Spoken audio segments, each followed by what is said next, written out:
Fajn, co mám tedy dělat? No, usmívej se.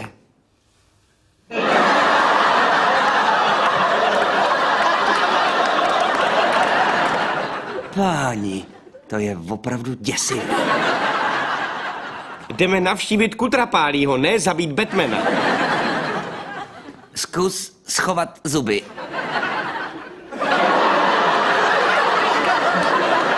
Dejme tomu, jdeme. Ahoj, hráži. Ahoj, kluci, jak je? Chceme tě dneska vytáhnout na večeři.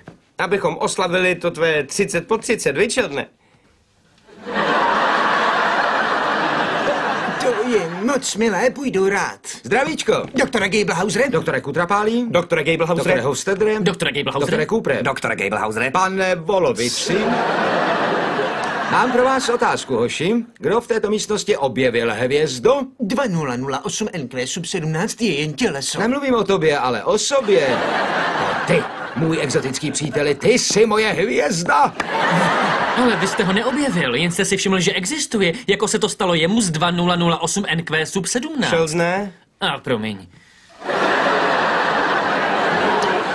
Seženeme ti lepší kancelář. Něco, co bude líp odpovídat tvému věhlasu. S tím si nedělejte starost. Nechtěl bys kancelář po von Gerlíkovi? Po Fishbaneovi je větší. Platí. No tak počkat, zamluvil jsem si přece Fishbaneovu kancelář hned, jak začal chodit do práce v županu. Když dostane kancelář, dostanu já aspoň papírové ručníky. Šel dne. Sakra, to je těžké.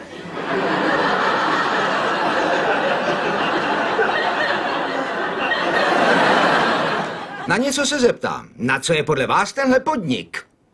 Pojďte sem. No já myslím, že jo. Na vědu? Na prach. Tak vidíš. A fotka tohohle kluka v časopise People nám v budoucnu zajistí mnohem větší balík peněz. Než si třeba ty. Mám vysokoškolský titul. A kdo ho nemá? Doktore Kutrapálí, už jste někdy jedl v prezidentské jídelně? Ani jsem netušil, že je tu prezidentská jídelna. Mají tam stejné jídlo jako v kantýně, ale čerstvé. Jdeme, příteli. Dobrá, příteli. Večer, kluci. Už s tím můžeš přestat. Ano, nafouknutá koule plynu, která se nakonec zhroutí do sebe. Na Papui Nové Gvineji je prý jistý kmen, kde když se lovec příliš chvástá svým úlovkem zbytku vesnice, zabijí ho a zaženou zlého ducha bubnem, vyrobeným z jeho kůže. Nesmyslná pověra, to ano, ale dá se to někdy pochopit. Hej, kámo, budu v časopise People. Jo, brnkni, až budeš na obálce.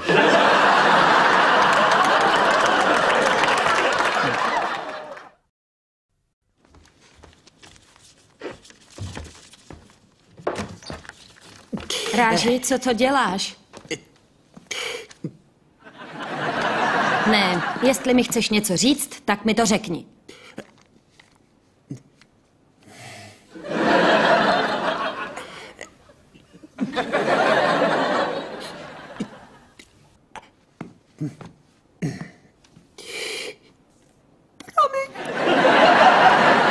Ty moje zlatíčko, všechno dobrý.